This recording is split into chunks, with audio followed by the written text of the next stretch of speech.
வணக்க மக்களே, நாம் இந்த ஆரோக்கியமான பதிவில் பழைய சோறை நம்மளுடைய உணவுகளை சேர்த்துக்கிறதால நம்ம எண்ணற்ற மாதிரியான ஆரோக்கியமான மருத்துவ நன்மைகளை பெறுகிறோம். ஸோ அந்த நன்மைகள்லாம் என்னென்ன அப்படின்றத பற்றி தான் பார்க்க போகிறோம்.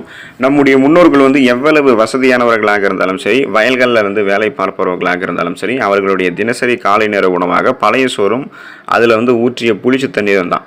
அதனால தான் அவங்க நீண்ட நாட்கள் உடல் வலுவோடு இருந்த முடிந்தது, நோய் எதிர்ப்பு சக்தி திறன் பெற்று பல விதமான நோய்களை எதிர்த்து போராட முடிஞ்சது, ஆரோக்கியமாக இருக்க முடிஞ்சது. இட்லி தோசை அப்படின்னு நாம் மாறிய பின்னரும் பழைய சோறு ஏழைகளினுடைய உணவு அப்படின்னு சொல்ல ஆரம்பிச்சிட்டோம். ஆனால் சமீபத்திய அமெரிக்க ஆய்வுகள் என்ன சொல்கிறாங்கன்னா, உலகிலேயே மிக ஆரோக்கியமான காலை உணவு பழைய சோறு தான் அப்படின்றத குறிப்பிட்டிருக்காங்க. இப்போ பார்த்தோம் அப்படின்னா அந்த 5 ஸ்டார் ஹோட்டல்லாம் கூட பழைய சோறு மண் பாத்திரங்களில் பரிமாறப்படுது. இப்போது இந்த பழைய சோற்றிலும் புளிச்ச தண்ணீரிலும் அப்படி என்னென்ன மருத்துவன்மைகள் இருக்குன்றது தெளிவாக விளக்கமாக பார்க்கலாம். அதை பற்றி பார்க்குறதுக்கு முன்னாடி இந்த வீடியோவுக்கு மட்டும் ஒரு லைக் கொடுத்துட்டு இந்த தகவலை உங்களுக்கு தெரிஞ்சவங்களுக்கும் ஷேர் பண்ணிவிடுங்க. ஏன்னா இது அவங்களுக்கும் பயனுள்ளதாக இருக்கக்கூடிய ஒரு ஆரோக்கியமான பதிவு தான். இது போன்ற அப்டேட்ஸ்கள் நீங்கள் தொடர்ந்து பார்க்குறதுக்கு நம்மளுடைய ஹெல்த் நியூஸ் தமிழ் சேனலை மறக்காமல் சப்ஸ்கிரைப் பண்ணி வச்சுக்கோங்க. பக்கத்தில் இருக்கக்கூடிய பெல் பட்டனையும் கிளிக் பண்ணி ஆல் அப்படின்ற ஆப்ஷனையும் செட் பண்ணி வச்சுக்கிட்டீங்க அப்படின்னா நான் போடக்கூடிய எல்லா அப்டேட்ஸும் உங்களுக்கு நோட்டிஃபிகேஷன் அடிக்கடி சேரும். சரிவாங்க மக்களை, இப்போ வீடியோக்குள்ளே போயிடலாம். குடல் ஆரோக்கியத்தை மேம்படுத்துகிறது பழைய சாதம். பழைய சாதத்தில் இருக்கக்கூடிய விட்டமின் பி வயிற்றில் உண்டாகக்கூடிய புண்களை சரி பண்ணி ஆல்சரை நமக்கு குணப்படுத்துறதுக்கு ஹெல்ப் பண்ணுது.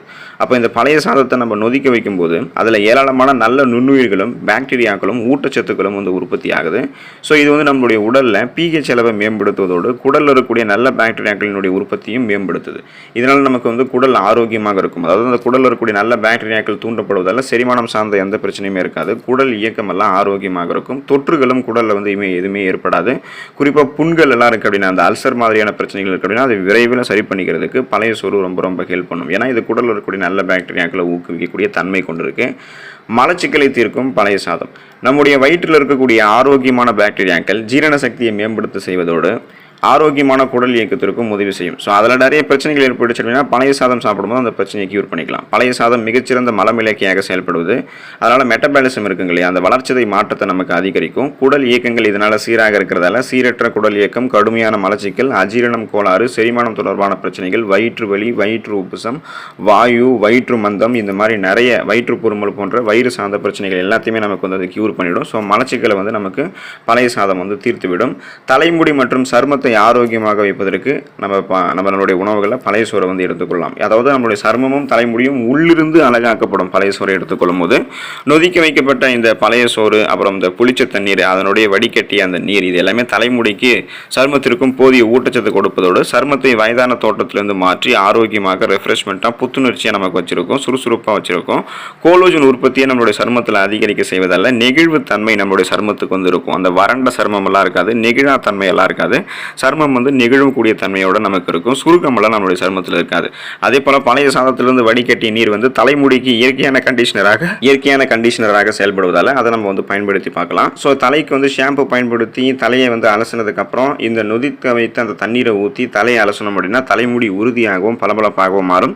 அதில் இருக்கக்கூடிய பொடுகு தொல்லை இந்த மாதிரி எந்த பிரச்சனையுமே இருக்காது. அப்போ பழைய சோறு, அப்புறம் அந்த புளிச்ச தண்ணீரில் இருக்கக்கூடிய இந்த விட்டமின் சத்துக்கள், ஆன்டி ஆக்சிடென்ட்கள் தலைமுடியினுடைய வளர்ச்சியை தூண்டுவதற்கு உதவிகரமாக இருக்கும். உங்களுக்கு இந்த மாதிரி விருப்பம் இருந்தால் நீங்கள் அந்த மாதிரி தலையில் பயன்படுத்தலாம். இல்லைனா உங்களுடைய உணவுகளில் பழைய சோறை சேர்த்து சாப்பிடும்போது உள்ளிருந்து உங்களுடைய சருமம் அழகாக்கப்படும். சருமத்தில் தோன்றக்கூடிய அந்த கட்டிகள், கரும்புள்ளிகள், முகப்பொருட்கள் இது எதுவுமே இருக்காது. இறந்த செல்கள், கழிவுகள், அழுக்குகள், கிருமிகள் எல்லாமே வெளியேற்றப்பட்டு சருமம் புத்துணர்ச்சி கொண்டதாக மாறும். தலைமுடியும் உள்ளிருந்து அழகாக்கப்படும். ஸோ அதாவது ஸ்ட்ராங்காக அடி வேர்கள் வரைக்குமே உங்களுடைய தலைமுடி ஆரோக்கியமாக இருக்கும். இதுக்கு நம்மளுடைய உணவுகளை நம்ம பழைய சோறை சேர்த்துக்கொள்ளும் போது அந்த நன்மைகள் நமக்கு கிடைக்க ஆரம்பிக்கும். நம்ம எடுத்துக்கொள்ளக்கூடிய இந்த பழைய சோறு ஊட்டச்சத்து நிறைந்திருக்கக்கூடிய ஒரு உணவாக இருக்குது. அதாவது பார்த்தோம்னா பழைய சாதம் மற்றும் அதை ஊற வைத்த அந்த நீராகரத்தில் அந்த புளிச்ச தண்ணீர்லேருந்து வழக்கமாக நாம் எடுத்துக்கொள்ளக்கூடிய அரிசி உணவுகளை விட அதிகப்படியான ஊட்டச்சத்துக்களை பெற முடியும். சாதம் ஊற வைத்து தண்ணீர் சாதாரண தண்ணீரை காட்டிலும், அதாவது சாதம் ஊற வைத்த தண்ணீர் சாதாரண தண்ணீரை காட்டிலும் ஊட்டச்சத்துக்கள் இருந்தது. வேக வைத்த சாதத்தை குறைந்தது 12 மணி நேரம் நம்ம நொதிக்க வைக்கும் போது வழக்கமாக சாதத்தில் கிடைக்கக்கூடிய இரும்புச்சத்தினுடைய அளவை விட 21 மடங்கு இரும்புச்சத்து அதில் அதிகமாக கிடைக்குது அப்படின்றத ஆய்வுகளில் குறிப்பிட்றாங்க. பொதுவாக 100 கிராம் அரிசி சாதத்திலிருந்து 3.4 மில்லிகிராம் அளவுக்கு இரும்புச்சத்து நம்ம பெற முடியும். இதுவே 12 மணி நேரத்தில் நொதிக்கப்பட்ட சாதத்திலிருந்து அந்த இரும்புச்சத்தினுடைய அளவு 73.91 மில்லிகிராம் அளவுக்கு, கிட்டத்தட்ட 203% இருக்கும் அப்படின்றத நீங்கள் தெரிஞ்சுக்கோங்க.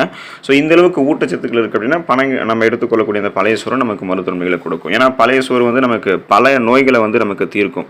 எப்படின்னா நொதிக்க வைக்கப்பட்டிருக்கக்கூடிய இந்த பழைய சாதத்தில் அதிகப்படியான அளவு விட்டமின் டி இருக்குது. இது அதிகப்படியான உடல் சோர்வை தீர்க்கிறதுக்கு ஹெல்ப் பண்ணும். அதோட வயிற்றில் வந்து அமிலத்தன்மை, வாயு இதெல்லாமே அதிகரிக்காமல் பார்த்துக்கிறதோட உடலை எப்போதுமே குளிர்ச்சியாக வைத்திருக்கிறதுக்கு உதவிகரமாக இருக்கும். அதனால் இந்த கோடை காலங்களில் நிறைய வெப்பம் நம்மளுடைய உடலில் தாக்கி நிறைய பிரச்சனைகள் வராமல் தடுக்கிறதுக்கெல்லாம் நம்ம பழைய சாதத்தை வந்து எடுத்துக்கொள்ளும் போது உடல் சூடு வந்து நமக்கு தணிக்கப்படும். உடல் எப்போதுமே குளிர்ச்சியாக இருக்கும். பழைய சாதமும் அதில் நொதிக்க வைக்கப்பட்டிருக்கக்கூடிய தண்ணீரிலும் அதிக அளவிலான பொட்டாசியம் நிறைந்து இருக்கிறதால இது பிபி என்று சொல்லக்கூடிய பிளட் ப்ரெஷர், அந்த ரத்த அழுத்தத்தை கட்டுப்படுத்துகிற உதவிகரமாக இருக்கும். இதனால் நம்மளுடைய ரத்த நாளங்களில் கொழுப்புகள் படிவு இருக்காது. அப்போது இயல்பாகவே ரத்த நாளங்கள் சுருங்கி விரிஞ்சு இதயத்துக்கு சீரான ரத்த ஓட்டத்தை கொடுக்கும். இதன் மூலமாக இதய துடிப்பு சீராக இருக்கிறதால மாரடைப்பு, பக்கவாதம் போன்ற எந்த பிரச்சனையுமே இருக்காது. நொதிக்க வைக்கப்பட்டிருக்கக்கூடிய பழைய சாதத்திலிருந்து தான் அதிகப்படியான செலினியம் மற்றும் மெக்னீசியத்தை பெற முடியும். ஸோ இது இரண்டுமே நம்மளுடைய எலும்புகளை உறுதியாக பாதுகாத்துக்கும். அதனால் நமக்கு ஆஸ்டியோபோரோசிஸ், எலும்பு மெலிவு நோய், மூட்டு வலி, எலும்புருக்கி, முடக்குவாதம் போன்ற எந்த விதமான பிரச்சனையுமே இருக்காது. நம்ம நலமோடு இருக்கலாம். எந்த விதமான தசை பிரச்சனையும், எலும்பு பிரச்சனையும், பற்கள் சார்ந்த பிரச்சனையுமே நமக்கு இருக்காது. உடலுக்கு வந்து குளிர்ச்சி தருவதோடு வயிற்றை லேசாக வைத்திருப்பது போல உணர வைக்கும். இதனால் உடல் நாள் முழுவதுமாகவே சுறுசுறுப்பாக, ரெஃப்ரெஷ்மெண்ட்டாக, புத்துணர்ச்சியாக செயல்படும். இது வந்து வெள்ளை அரிசியில் மட்டும் கிடையாது, சிவப்பு அரிசி மற்றும் ப்ரௌன் ரைஸ்லையுமே இது வந்து நம்ம செய்ய முடியும். ஸோ இதில் வந்து இன்னும் கூடுதலான ஊட்டச்சத்துக்களையும் நம்மளால் பெற முடியும். பழைய சோறு சரியான முறையில் வந்து செய்வது எப்படின்னு பார்த்தீங்கன்னா, பொதுவாக எப்படி நம்ம அளந்து சமைச்சாலும் கொஞ்சமாவது சாதம் வந்து மீந்துடும். அல்லது பழைய சாதத்துக்காக கொஞ்சம் அரிசி அதிகமாக சேர்த்து வச்சுக்கலாம் நம்ம வந்து. ஸோ நம்ம இங்கே வந்து வடித்த சாதம் நல்லா ஆறுனதுக்கப்புறம் அது ஒரு மண் சட்டியிலோ அல்லது பாத்திரத்திலோ மீண்டும் வந்து நிறைய நீரை ஊற்றி ஒரு அரை ஸ்பூன் வந்து உப்பு சேர்த்து கலந்து மூடி வச்சிடணும். இப்போ இன்றைக்கி மதியம் வச்ச சாதமாக இருந்தால் கூட மாலையில் தண்ணீர் ஊற்றி வைக்கலாம். மண் சட்டியில் உரைய வைக்கிறது இன்னும் நல்லது. இரவு முழுவதும் சாதம் அந்த நீரில் வந்து நொதிக்க ஆரம்பிச்சிடும். காலையில் எடுத்து பார்த்தோம் அப்படின்னா பழைய சோறு நம்முடைய காலை உணவுக்கு தயாராக இருக்கும். பழைய சோத்துக்கு தொட்டுக்கொள்வதற்கு வந்து நம்ம பெஸ்ட்டு காம்பினேஷனாக சின்ன வெங்காயம், பச்சை மிளகாய்லாம் பயன்படுத்தலாம்.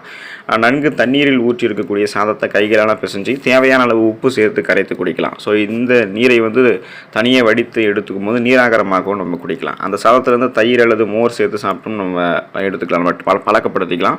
ஒரு முறை சாப்பிட்டு பழகிட்டோம்னா தொடர்ந்து நம்ம பழைய சோறு வந்து எடுத்துக்கொள்ளும் போது நிறைய மருத்துவமைகள் கிடைக்கும். நிறைய நல்ல நுண்ணுயிர்கள், பாக்டீரியாக்கள் கிடைக்கிறதால நம்ம ஆரோக்கியமாக இருப்போம். ஸோ இதன் மூலமாக பழைய சோறு நம்மளுடைய உடலையும் மனதையும் வந்து மேம்படுத்தும். நிறைய பிரச்சனைகள் வராமல் நம்ம பாதுகாத்துக்கும். உடலை ஆரோக்கியமாக வைக்கும். குறிப்பாக உடலுக்கு வந்து நல்ல பாக்டீரியாக்களை கொடுத்து நோய் எதிர்ப்பு சக்தியை மேம்படுத்துறதால நீண்ட நாட்கள் நம்ம ஆயுளோட வாழலாம். ஏன்னா நோய் எதிர்ப்பு சக்தி அதிகப்படுத்தப்படும் போது நமக்கு இருக்கக்கூடிய நோய்களையுமே குணப்படுத்தப்படும். சீசனாக புதுசாக அட்டாக் ஆகக்கூடிய பாக்டீரியா, வைரஸ் போன்ற தொற்று வியாதிகளையுமே நம்ம எடுத்துக்கொள்ளக்கூடிய பழைய சோறு தடுக்கிறதால ஆரோக்கியமாக நம்மளால் இருக்க முடியும். நீண்ட நேரம் நம்மளுடைய நாளை வந்து நம்ம சுறுசுறுப்பாக தொடர முடியும். ஏன்னா இப்போ நம்ம எந்த ஒரு உணவாக இருந்தாலும் அதை உடனே ரெடி பண்ணிடலாம். ஆனால் பழைய சோறு அப்படின்றது அதை ரெடி பண்ணுறதுக்கே பல மணி நேரங்கள் ஆகும். அதுவே தானாக வந்தால் தான் நமக்கு அது வந்து பயன்படும். அப்படின்றதால கிடைப்பதற்கு அரிதாக இருக்கக்கூடிய ஒரு உணவுப் பொருள் தான் இந்த பழைய சோறு. வெளிநாடுகள்லாம் இதுக்கு இருக்கக்கூடிய டிமாண்டே அதிகம். ஆனால் நாம தான் இதை வந்து கண்டுக்கிறது கிடையாது. அதனால் நீங்கள் இந்த பழைய சோறை வந்து அடிக்கடி வந்து சாப்பிடணுன்றது கூட அவசியம் இல்லை. நீங்கள் ஒரு தடவை சாப்பிட்டு பாருங்கள், உங்களுடைய உடலுக்கு வந்து ஓகே ஒத்துக்குது அப்படின்னா நீங்கள் தொடர்ந்து அதை எடுத்துக்கலாம். அது வந்து உங்களுடைய உடலுக்கு வந்து ஒத்துக்க தான் செய்ய எந்த பிரச்சனையும் ஏற்படுத்தாது. இது நிறைய மருத்துவமைகளை கொடுத்து பலவிதமான நோய்களை உங்களுக்கு தீர்க்கும். அடுத்த ஆரோக்கியமான பதிவில் மறக்காமல் சந்திப்போம். நன்றி மக்களே.